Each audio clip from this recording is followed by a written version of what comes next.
మీ business ను develop చేసుకోవాలి అనుకుంటున్నారా? మీ పరపతిని పెంచుకోవాలి అనుకుంటున్నారా? అయితే ఓకే టీవీ ద్వారా L band, Aston band ad, scrolling ad, ad with voice overs, logo bug, video ads ద్వారా మీ యాడ్స్ ను పబ్లిష్ చేసుకోండి.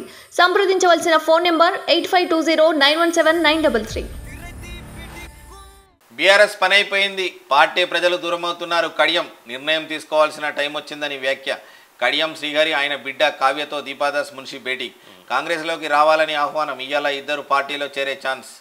శుక్రవారం హైదరాబాద్లో కడియం శ్రీహరి ఆయన కూతురు కావ్యను కలిసిన కాంగ్రెస్ ఇన్ఛార్జ్ దీపా మున్షి. ఆల్రెడీ వీళ్ళకు ఓ రకంగా లైన్ క్లియర్ అయినట్టు అనిపిస్తుంది. అంటే కడియం కూడా ఒక సీనియర్ నాయకుడు, చంద్రబాబు పీరియడ్లో ఆయన చాలా కీలక పదవులు అనుభవించినటువంటి వ్యక్తి. ఇలా మళ్ళీ కాంగ్రెస్లోకి వచ్చేసింది. కాంగ్రెస్లోకి వెళ్ళిపోతున్నారు. అంతే. కాంగ్రెస్కు మళ్ళీ నోటీసులు. కాంగ్రెస్ ఐటీ శాఖ మరోసారి నోటీస్ ఇచ్చింది. 2017-18 నుంచి 2020-21 మధ్యకాలానికి గాను 18,823 కోట్లు ఇన్కమ్ ట్యాక్స్ కట్టాలంటూ నోటీసులు జారీ చేసింది. పెనాల్టీ వడ్డీతో కలిపి ఈ మేరకు మొత్తం డబ్బులు కట్టాలంటూ ఆదేశించింది. ఇది ఫోన్ ట్యాపింగ్లో ఎవరున్నా చెర్లపల్లి జైలుకే, సీఎం రేవంత్ రెడ్డి వార్నింగ్. ట్యాపింగ్తో కేటీఆర్ మంది సంసారాల్లో వేలుపెట్టిండు.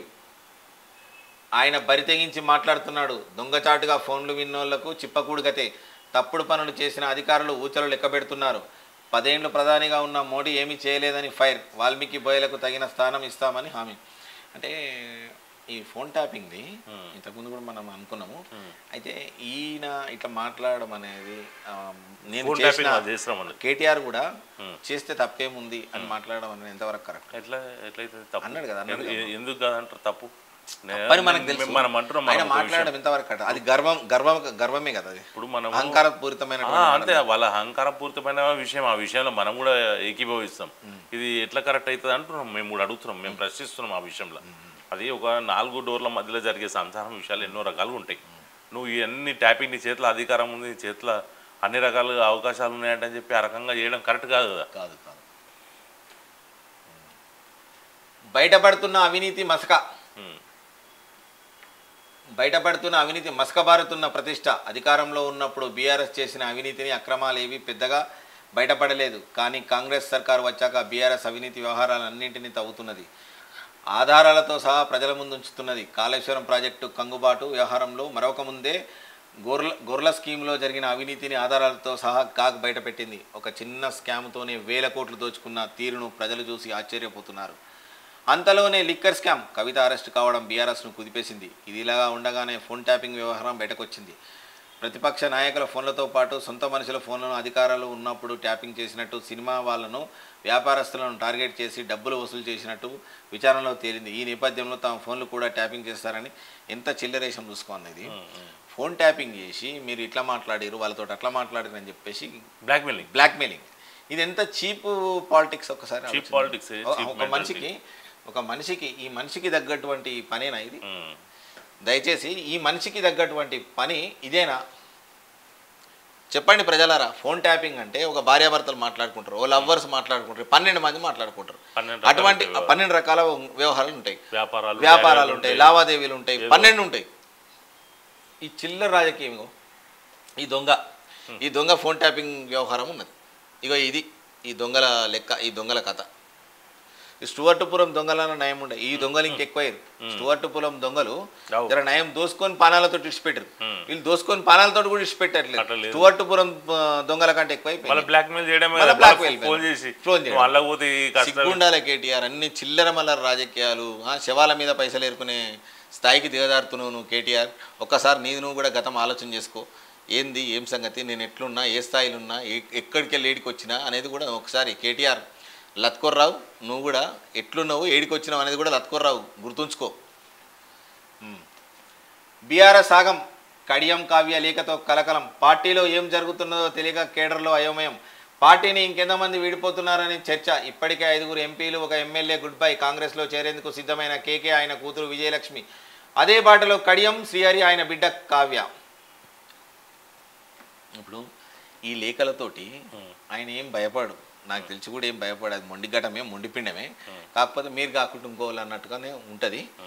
ఇటువంటి లీడర్లను కేసీఆర్ పోడగొట్టుకుంటే భవిష్యత్తులో ఎలాంటి పరిస్థితులు ఎదురవుతాయి అంటే ఒక మంచి లీడర్ను ఓడగొట్టుకుంటే ఇప్పుడు కడియం ఒక లెక్క జెన్యున్ మనిషి అంటే అవకాశం తీసుకున్న వాళ్ళు ఎవరు కూడా కరెక్ట్ గానే కాదు. అంటే నేనేమంటున్నా అవకాశం ఎందుకు ఇచ్చి ఇప్పుడు ఈయన అవకాశం ఇస్తేనే ఆయన అవకాశం తీసుకున్నాను. అవును అవును వాస్తవం.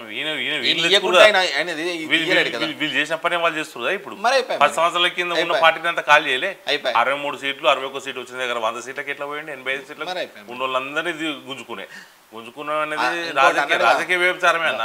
ఆ రకంగా ఒకటి ఈ విషయంలో నేను ప్రజలకు కూడా ఒక విషయం చెప్తా, పార్టీ మార్పులకు ఎప్పుడు కూడా ఆదరించవచ్చు ఎవరైనా కానీ. నువ్వు ఇప్పుడు కాంగ్రెస్ ప్రభుత్వం ఉందని చెప్పి వేరే పార్టీలకి కాంగ్రెస్లో పోవడం, కాంగ్రెస్ ప్రభుత్వం అయిపోయింది టీఆర్ఎస్ ప్రభుత్వం వచ్చింది రాగానే అందులో ఇలా మారడం, మళ్ళీ ఇది అయిపోయిందంటే అని చెప్పి మళ్ళీ అందులో పోవడం. అంటే ఏ ప్రభుత్వం ఉంటే అందులో పోతే ప్రజలు కూడా గుర్తించాలి ఈ విషయంలో. ఎందుకంటే ఓట్లు వేసేటప్పుడు కూడా వీడు కరెక్టా కాదా, పార్టీలే మారుతున్నాడు అంటే ఏంది అంతే వాని అవకాశం కోసం. ఇప్పుడు ఇంకొక ఆయన పోతే నాయకుడు ఏదైనా కావాలని అనుకుంటాడు, ఆయన ఏదో ఆయన మార్కిజం చూపిద్దామని అనుకుంటాడు, ఏడు అవకాశం ఇస్తున్నారు అని చెప్పి ఇదే సీట్ మళ్ళీ వాళ్ళకి ఇవ్వండి. వీళ్ళు ఎట్లయితే ప్రొసీడ్ అయ్యారో సేమ్ వాళ్ళని అనుసరించి ఇప్పుడు వీళ్ళు కూడా తప్పిదం చేసిరనుకో, ఈ ప్రభుత్వం కూడా ఇప్పుడు ఉన్న ప్రభుత్వం కొత్త ప్రభుత్వం కూడా ఈ రకమైన తప్పిదం చేస్తే ఉన్నోళ్ళకు మళ్ళీ అందులోకి వచ్చిన వలసలు వచ్చిన వాళ్ళందరూ కూడా అవకాశాలు ఇచ్చి పాతలను ఏదంటే విస్మరిస్తే వీళ్ళకి అదే గతి పడుతుంది. 2019 సీన్ రిపీట్. అప్పుడు ఎంపీ ఎన్నికలపై టైంలో సిఎల్పిని విలీనం చేస్తానన్న కేసీఆర్ ఇప్పుడు అదే స్ట్రాటజీ అమలుకు కాంగ్రెస్ ప్లాన్. తొలుత ఫిరాయింపులు వద్దనుకున్న రూలింగ్ పార్టీ ప్రభుత్వాన్ని కూల్చేస్తామన్న కామెంట్లతో రూట్ చేంజ్. అంటే అప్పుడు ఏమన్నారంటే మన కేసీఆరే చెప్పిండు అన్నట్టు, పార్టీలో విలీనం చేస్తాం, ఉద్యమం ముందు అని చేస్తాం, అది చేస్తాం, ఇది చేస్తాం అని చెప్పిండు. కానీ మళ్ళీ అదే సీన్ రిపీట్ అయ్యే అవకాశం ఉందా ఏమన్నా? ఈ విషయంలో మన సిఎల్పి విలీనం చేసేటట్టు అప్పుడు అనుకున్న విధంగా వీళ్ళ పార్టీ అట్లా విలీనం చేసేదా ఏమో. అట్లా అయితే ఆయన చేసేది ఏముంది, వాళ్ళే పోయేటట్టు కదా. ఇప్పుడు ఇంకా చేసేది 39 సీట్లలో 2/3 పోవాలి, 2/3 వాళ్ళకి కావాలి, 2/3 పోతాం సిద్ధమవుతారు కదా. అనుకున్న విషయం కూడా ఏముంది, వీళ్ళ కుటుంబం తప్ప వేరే ఉండే పరిస్థితి. ఆయన చేసేది ఏముంది, వాళ్ళు పోతారు ధర్మాన్ని పోతారు. వాళ్ళని అడిగి నేను కూర్చోబెట్టి మీటింగ్ పెట్టి పోయేంత పరిస్థితి లేదు. వాళ్ళు పోయి చేరుతూనే ఉన్నారు, పూలదండలు పుష్పగుచ్చాలు ఇస్తున్నారు, కలుస్తున్నారు, మేము వస్తామని అంటారు. అంటే వాళ్ళు చూపించుకుంటారు అంతే. లేకపోతే వాళ్ళకి భయం ఉండదా, లేకపోతే ప్రజలు చూస్తున్నారు అందరు చూస్తున్నారు అన్న వాళ్ళకు కూడా తెలుసు కదా. ఈరోజు మీడియా చాలా ఫాస్ట్ ఉంటుంది, సోషల్ మీడియా స్పీడ్ ఉన్నది, అన్ని రకాలుగా ఉన్నప్పుడు వాళ్ళు ఎందుకు ఆ రకంగా పోతున్నారు చూపిస్తారు. వాళ్ళు చెప్తూనే ఉన్నారు, ఇండైరెక్ట్గా ఆయన చెప్తున్నారు మేము పోతాం అన్నట్టు.